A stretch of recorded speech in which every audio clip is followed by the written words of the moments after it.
नमः सिद्धेभ्यः। ओम नमः सिद्धेभ्यः। मंगलम भगवान वीरो मंगलम गौतमो गणे मंगलम कुंद कुंदाद्यो जैन धर्मोस्तु मंगलम।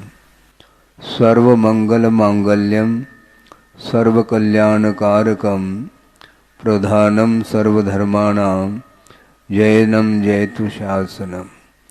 अहिंसा परमो धर्म की महावीर भगवान की जय। प्रातः स्मरणीय परम पूज्याचार्य गुरुवर श्री विद्यासागर जी मणि महाराज की। वस्तु का बोध नहीं होता, किंतु ये ध्यान देने की आवश्यकता ये है, चाहे वह सूरज का प्रकाश हो, चाहे चांद का प्रकाश हो, चाहे वह दीपक का प्रकाश हो, चाहे वह बिजली का प्रकाश हो, प्रकाश के बिना, रोशनी के बिना पदार्थ का बोध अंधेरे में नहीं हो सकता। किंतु ये सारे प्रकाश अंधकार में परिवर्तित हो सकते हैं यदि आंखों की रोशनी नहीं है तो। मूल आंखों की जो रोशनी है वह कारण के रूप में है, किंतु अन्य जो प्रकाश हैं वो एकमात्र सहयोग प्रदान करने वाले पदार्थ हैं। उसी प्रकार बंधन से मुक्त होने के लिए बहुत सारे साधन हैं और बंधन में बद्ध होने के लिए भी साधन है। अर्थात संक्षेप से इसका अर्थ ये हुआ, संसार में परिभ्रमण कराने में भी कुछ कारण हुआ करते हैं और उससे ऊपर उठने के लिए भी कारण हुआ करते हैं। सीधा सा अर्थ है कि आश्रव और बंध ये किन परिणामों से होता है। आचार्यों का ये कहना है, धर्म ध्यान और शुक्ल ध्यान ये दोनों मुक्ति के लिए कारण है। परे मोक्ष हेतु, इस प्रकार एक सूत्र उमा स्वामी महाराज ने तत्पर सूत्र में दिया है।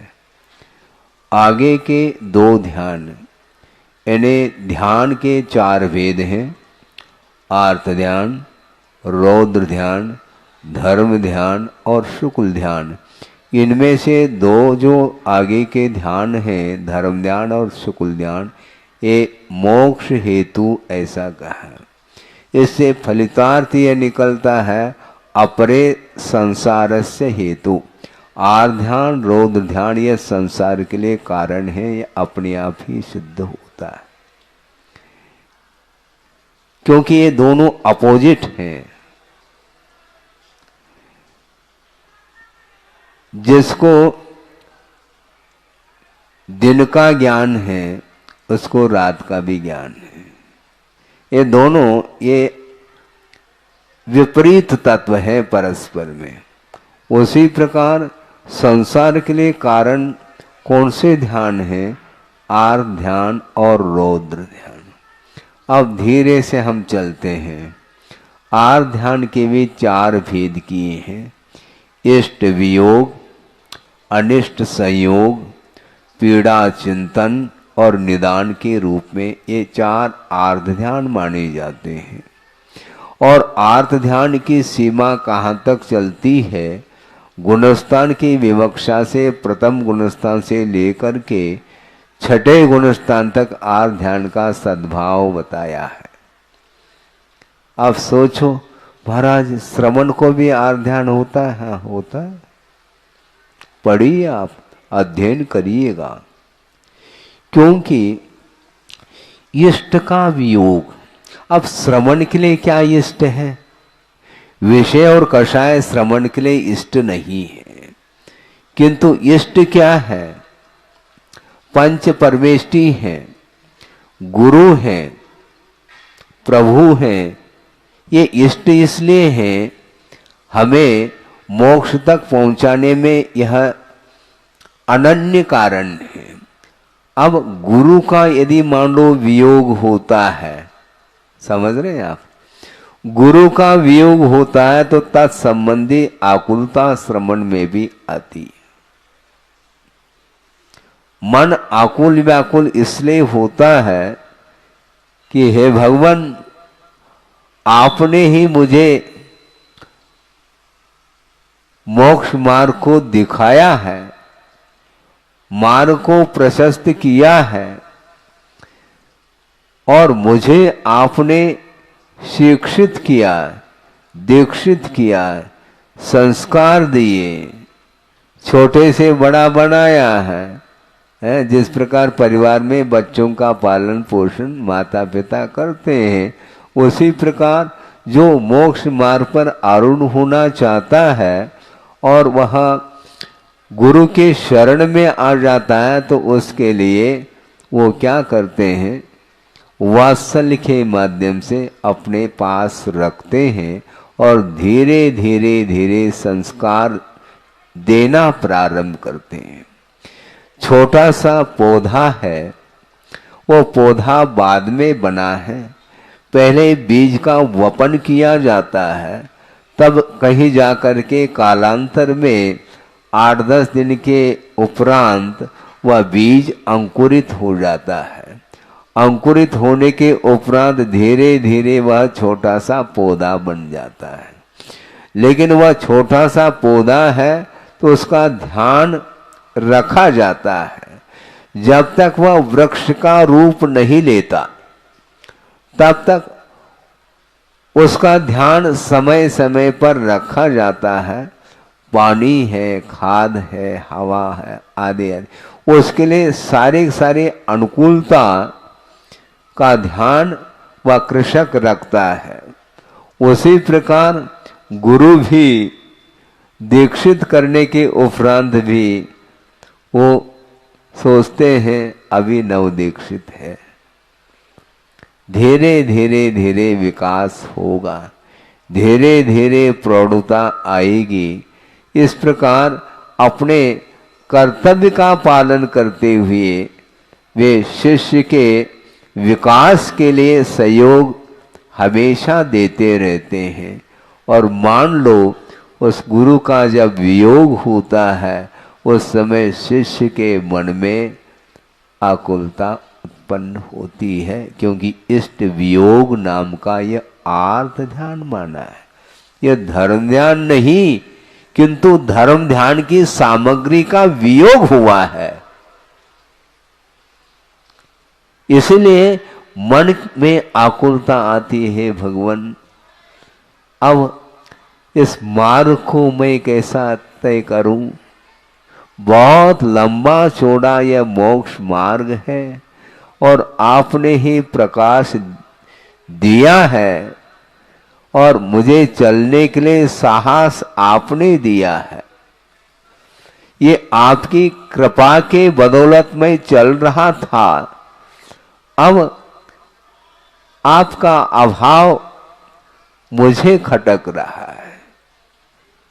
किंतु आचार्य कहते हैं यह संयोग और वियोग लगा हुआ है, इसलिए धर्म ध्यान करने के लिए वस्तु तत्व का बोध तुम्हें कराया है। इसलिए समय समय पर वस्तु तत्व के स्वरूप की ओर तुम्हारी दृष्टि जाएगी तो निश्चित रूप से वह वियोगजन्य जो दुख है उससे तुम ऊपर उठ सकते हो, क्योंकि इसमें अपवाद कहीं भी नहीं है। क्योंकि जातस्य मरणम ध्रुवम कहा, जिसका मरण होता है उसका निश्चित रूप से जन्म होता है, और जिसका जन्म होता है उसका निश्चित रूप से मरण होता है। इसलिए जन्म और मरण की परंपरा से ऊपर उठने के लिए ही आचार्यों ने मोक्ष मार्ग प्रशस्त किया है, और मोक्ष मार्ग पर निराबाध रूप से तुम्हें चलना है। ज्यादा चिंता करने की कोई आवश्यकता इसलिए नहीं है क्योंकि मार्ग का बोध होने के उपरांत अब प्रकाश की कोई आवश्यकता नहीं पड़ती। दिन में आप टॉर्च का प्रयोग करते हैं? दिन में टॉर्च का प्रयोग करते हैं क्या? नहीं करते हैं, क्योंकि सनलाइट है। रात में टॉर्च की आवश्यकता पड़ती है। उसी प्रकार तुम्हारे सामने आगम है और आगम के अनुरूप जब मार्ग पर तुम चल रहे हो, अब साहस खोने की कोई आवश्यकता नहीं, साहस बांधना चाहिए, क्योंकि यह स्वरूप है वस्तु का। वस्तु का स्वरूप क्या है? हमेशा परिवर्तन करना। यह वस्तु का यह स्वरूप है। इस स्वरूप से ऊपर उठने के लिए यह सारी साधना है। केवली भगवान के पास अनंत शक्ति है। अनंत शक्ति के धारक होने के उपरांत भी उनका जीवन संसार दशा में आयु कर्म के आश्रित जीवन उनका चल रहा है। आपके सामने हम आगम की बात रखना चाहते हैं। आपका मन लग भी सकता है, नहीं भी लग सकता है, क्योंकि आपका मन हमेशा मनोरंजन में लगता है जल्दी से जल्दी, किंतु सिद्धांत की बात आपको थोड़ा सा जटिल लगता है। भले ही जटिल लगे, किंतु समझने का पुरुषार्थ आप करेंगे। तो मैं क्या कह रहा था? मैं ये कह रहा था कि केवली भगवान के पास अनंत शक्ति है। और मान लो 8 साल अंतर्मूर्त के उपरांत जिन्होंने रत्नत्रय को अंगीकार किया है और रत्नत्रय का पालन करते हुए उन्हें एकमात्र अंतर मुहूर्त व्यतीत हुआ है और उस साधना के माध्यम से केवल ज्ञान को प्रकट कर लिया। और उनकी आयु कितनी है? एक पूर्व कोटि की आयु है। इतनी दीर्घ आयु तक उन्हें जीवन व्यतीत करना है और केवली भगवान वो हुए हैं, केवली बन चुके हैं, केवल ज्ञान को प्राप्त कर लिया है और केवल ज्ञान प्राप्त होने के फलस्वरूप अनंत चतुष्टय का लाभ उन्हें हुआ है। उसमें अनंत ज्ञान, अनंत दर्शन, अनंत सुख और अनंत वीर अर्थात अनंत शक्ति। किंतु अनंत शक्ति होने के उपरांत भी उनका वह जीवन आयु कर्म के आश्रित चल रहा है। अब उनका अकाल मरण नहीं होगा। केवल ज्ञान होने के उपरांत जो शेष आयु है, उस शेष आयु को पूर्ण व्यतीत करके ही निर्वाण को प्राप्त करेंगे, उसके पहले नहीं। परतंत्रता है क्या? नहीं है। इसके उपरांत भी क्षय तो होगा, आयु कर्म का अभाव तो होगा, किंतु समय पर ही आयु कर्म के निषेक झड़ेंगे। 8 साल अंतर्मुक्त के उपरांत रत्नत्रय को उपलब्ध करके केवल ज्ञान को जिन्होंने प्राप्त कर लिया है, अब शेष जो जीवन है वह समय पर व्यतीत होगा। उसमें अकाल में मरण संभव नहीं। इसलिए पूर्ण काल व्यतीत करके ही उनको निर्वाण का लाभ होगा। तब तक उसी पर्याय में वो रहेंगे।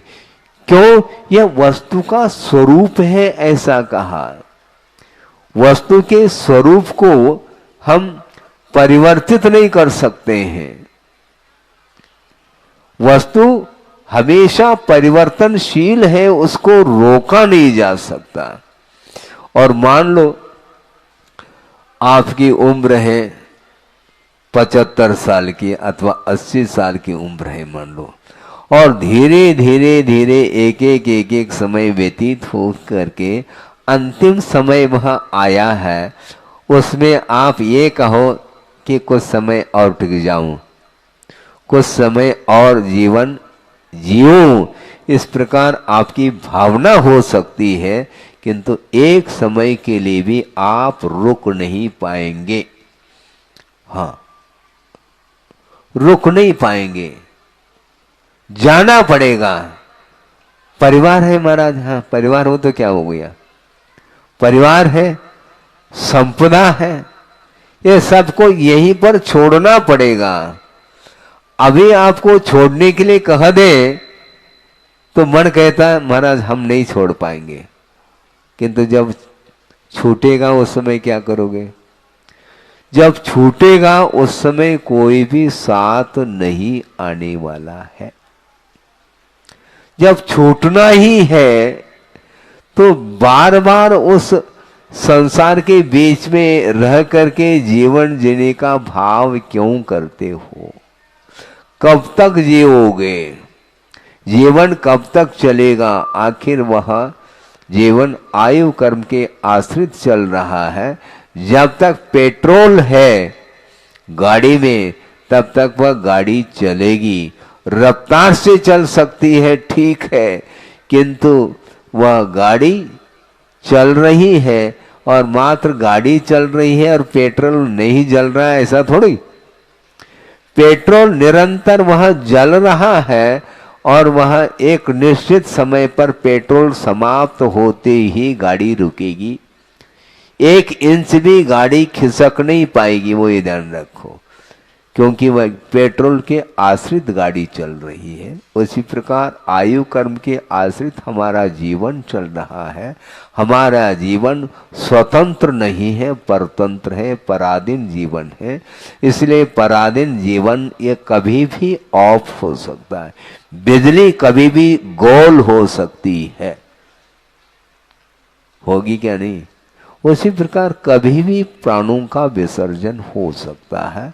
विसर्जन होने के पहले जब तक जीवन है तब तक उस जीवन का सदुपयोग करने के लिए आचार्यों का ये कहना है। इसलिए कर्म बंध से बचने के लिए धर्म ध्यान और शुक्ल ध्यान का आश्रय लेने के लिए कहा है। और संसार में ही आप परिभ्रमण करना चाहते हो, संसार में ही आनंद का अनुभव करना चाहते हो, तो आर्त ध्यान रौद्र ध्यान निरंतर वह संसारी प्राणी कर रहा है। उसके माध्यम से ही संसार में उसका परिभ्रमण निरंतर चल रहा है। और परिभ्रमण और यात्रा में बड़ा अंतर है, हमने कई बार कहा है। यात्रा अलग वस्तु और परिभ्रमण अलग वस्तु। परिभ्रमण का अर्थ वह घूमना होता है, चतुर्गति में परिभ्रमण होता है। जैसे आपने कोलू का बैल देखा होगा, आज तो देखने को नहीं मिलते महाराज, सब मशीनरी युग आ गया और मशीनों के माध्यम से सब कुछ काम हो जाता है। जो कुछ भी कृषि कार्य है आदि आदि वो सब मशीनों के आधार से हो रहा है।